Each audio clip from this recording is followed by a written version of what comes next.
নমস্কাৰ ছাৰ বাইদেউসকল, আপোনালোকে শিক্ষা সেতু পৰ্টেলত কেনেকৈ টিচাৰ্ছ পোষ্ট ডিটেইলছ আপডেট দিব সেই বিষয়ে আজি এই ভিডিঅ'টোত আপোনালোকে চাব। তো আপোনালোকে প্ৰথমতে আপোনালোকৰ শিক্ষা সেতু পৰ্টেলটো খুলি ল'ব গুগলৰ পৰা। খুলি লৈ আপোনালোকে লগইন কৰি ল'ব যি পাছৱৰ্ড আছে। আপোনালোকে লগইন কৰাৰ পিছত লেফ্ট সাইডত তিনিটা দাগ আছে, এই দাগত ক্লিক কৰি দিব। ক্লিক কৰি দিয়াৰ পিছত এনেকুৱা ইণ্টাৰফেচ আহিব। তাত ডেশবোৰ্ড যেটো আছে আপোনালোকে তাৰ তলত টিচাৰ এণ্ড ষ্টাফ বুলি এটা পাব, তাত ক্লিক কৰি দিব। তাত ক্লিক কৰি দিয়াৰ লগে লগে বহুত কেইটা অপশ্যন আহিব। তো আপোনালোকে টিচাৰ এণ্ড ষ্টাফ লিষ্টিং, এই টিচাৰ এণ্ড ষ্টাফ লিষ্টিঙত ক্লিক কৰি দিব। টিচাৰ এণ্ড ষ্টাফ লিষ্টিঙত ক্লিক কৰি দিয়াৰ লগে লগে যিমান কেইটা টিচাৰ আছে সকলোবোৰ শ্ব' হ'ব, এনেকৈ আহি যাব।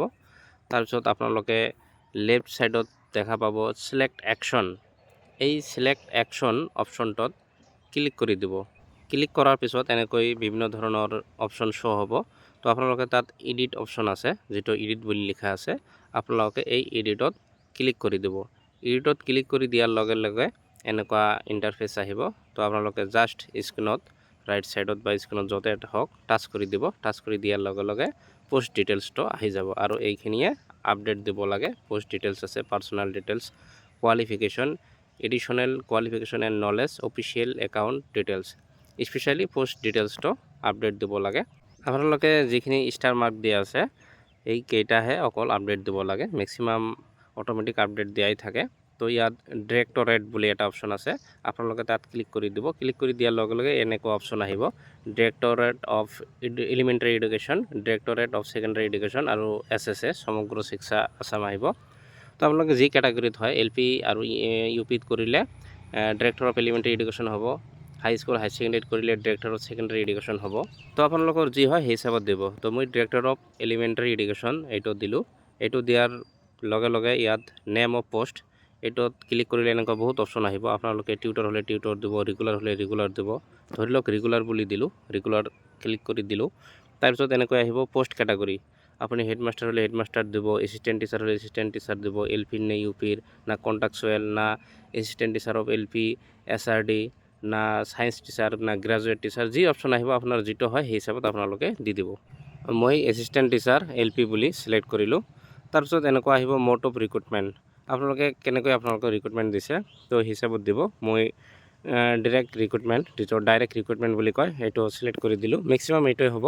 তাৰপিছত একেবাৰে তলত লাষ্টত আপলোড এপইণ্টমেণ্ট লেটাৰ, এইটো আপলোড দিব লাগিব। আৰু যিবিলাক ওপৰত দেখা পালে এইবিলাক মেক্সিমাম জেনেৰেলি ফিল আপ কৰাই থাকিব, যদি নাথাকে আপোনালোকে ফিল আপ কৰি দিব। তো আপোনালোকে ডকুমেণ্টটো 5 MBৰ তলত হ'ব লাগিব। আপোনালোকে ফটো হিচাপত JPG ফৰ্মেটতো দিব পাৰে, PDF ফৰ্মেটত দিব পাৰে। এইটো আপলোড কৰাৰ পিছত ৰাইট সাইডত নেক্সট বুলি অপশ্যন পাব, আপোনালোকে নেক্সটত ক্লিক কৰি দিব। নেক্সটত ক্লিক কৰি দিয়াৰ লগে লগে পাৰ্চনেল ডিটেইলছ আহিব। তো আপোনালোকে প্ৰথমতে জেণ্ডাৰটো ছিলেক্ট কৰি ল'ব, মেল ফিমেল যি হয়।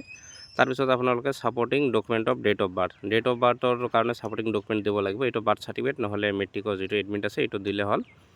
তো আপোনালোকে মেট্ৰিকৰ এডমিট বা বাৰ্থ চাৰ্টিফিকেট এটা ছিলেক্ট কৰি ল'ব। তো মই মেট্ৰিকৰ চাৰ্টিফিকেট ছিলেক্ট কৰি ল'লোঁ। তাৰপিছত এইটো আপলোড দিব লাগিব, ছেম ফৰ্মেট 5 MBৰ তলত হ'ব লাগিব, JPG ফৰ্মেট হ'ব লাগিব, নহ'লে PDF ফৰ্মেট হ'ব লাগিব, 5 MBৰ তলত হ'ব লাগিব। তাৰপিছত এনেকুৱা আৰু বহুত অপশ্যন থাকিব, যিবিলাক ৰেট আছে এইবিলাক ফিল আপ কৰি দিব। হোম ডিষ্ট্ৰিক্ট দিব, ব্লক দিব, হোম ব্লক, ক্লাষ্টাৰ দিব আৰু এড্ৰেছ দিব, এইবিলাক দিব আৰু যিবিলাক বিচাৰে। ষ্টাৰ মাৰ্ক আছে সেইবিলাক দিব আৰু কিছুমান অট'মেটিক ফিল আপ থাকিব। তাৰপিছত তলত একেবাৰে ৰাইট সাইডত নেক্সট বুলি অপশ্যন পাব, তাতে আপোনালোকে ক্লিক কৰি দিব। নেক্সটত ক্লিক কৰি দিয়াৰ লগে লগে এনেকুৱা এটা পেজ আহিব, ইয়াত কোৱালিফিকেশ্যন দিব লাগিব। এইবিলাক জেনেৰেলি ফিল আপ কৰাই থাকে। তো আপোনালোকে ফিল আপ কৰাই আছে, যদি কিবা এড কৰিব লাগে আপোনালোকে এড কৰি দিব।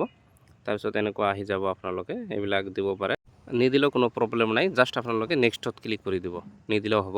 নেক্সটত ক্লিক কৰি দিয়াৰ পিছত এনেকুৱা আহিব, এইটোত দিব নালাগে, এইবিলাক থাকেই। তো আপোনালোকে আপডেট অপশ্যনটোত ক্লিক কৰি দিব। আপডেট অপশ্যনটোত ক্লিক কৰি দিয়াৰ লগে লগে আপোনালোকৰ কামটো শেষ হৈ গ'ল। আপোনালোকৰ পোষ্ট ডিটেইলছ, টিচাৰৰ পোষ্ট ডিটেইলছ এইটো শিক্ষা সেতু পৰ্টেলত আপডেট হৈ গ'ল আৰু আপোনালোকৰ কোনো কাম নাই। এতিয়া এইটো এপ্ৰুভ কৰিব লাগে, আপোনালোকে নিজেও এপ্ৰুভ কৰিব পাৰে। জেনেৰেলি হেডমাষ্টাৰ বা প্ৰিন্সিপালে এইটো এপ্ৰুভ কৰিব। তো এইটো কেনেকৈ এপ্ৰুভ কৰিব আপোনালোকে মই দেখাই আছোঁ। তো আপোনালোকে আকৌ শিক্ষা সেতুৰ ডেছবৰ্ডত যাব। ডেছবৰ্ডত গৈ এনেকুৱা অপশ্যন পাব, টিচাৰ এণ্ড ষ্টাফ লিষ্টিঙত ক্লিক কৰি দিব। তাত ক্লিক কৰি দিয়াৰ লগে লগে বহুত অপশ্যন পাব। ইয়াত আপুনি এটা অপশ্যন পাব ষ্টাফ এডিট এপ্ৰুভেল, আপোনালোকে চাব। এই অপশ্যনটোত ক্লিক কৰি দিব। ইয়াত ক্লিক কৰি দিয়াৰ পিছত এনেকুৱা এটা অপশ্যন আহিব। আপুনি তাৰমানে কি আপডেট দিছে এইবিলাক সকলোবিলাক শ্ব' হ'ব। ইয়াত এনেকৈ দেখাব কি আপডেট দিছে, 2টা দিলে 2টা, 3টা দিলে 3টা, আপুনি যি আপডেট দিব। তাৰপিছত এই ভিউ আছে যে, ভিউ অপশ্যনটোত ক্লিক কৰি দিব, এটা কৰি দিব। প্ৰথমতে আপুনি ওপৰটোত ক্লিক কৰি দিব, ভিউ অপশ্যনটোত ক্লিক কৰাৰ পিছত এনেকুৱা দেখাব, ৰিজেক্ট আৰু এপ্ৰুভ বুলি দেখাব তলত। তো আপোনালোকে এপ্ৰুভ অপশ্যনটোত ক্লিক কৰি দিব, তেনেহ'লে আপোনালোকৰটো এপ্ৰুভ হৈ যাব। ঠিক এনেকৈ 2 নম্বৰটোত আপোনালোকে ভিউ অপশ্যনত ক্লিক কৰিব, কৰাৰ পিছত এনেকুৱা অপশ্যন আহিব, আপোনালোকে এপ্ৰুভ কৰি যাব। যিমানকেইটা এডিট কৰিব সকলোবিলাক এনেকৈ আহিব, এপ্ৰুভ কৰা হ'ব। তো ধন্যবাদ আপোনালোকে ভিডিঅ'টো চোৱাৰ বাবে, আৰু আপোনালোকে এই ভিডিঅ'টো শ্বেয়াৰ কৰি দিব যাতে সকলোৱে চাব পাৰে আৰু অতি সহজে শিক্ষা সেতু পৰ্টেলৰ টিচাৰ পোষ্ট আপডেশ্যনটো দিব পাৰে।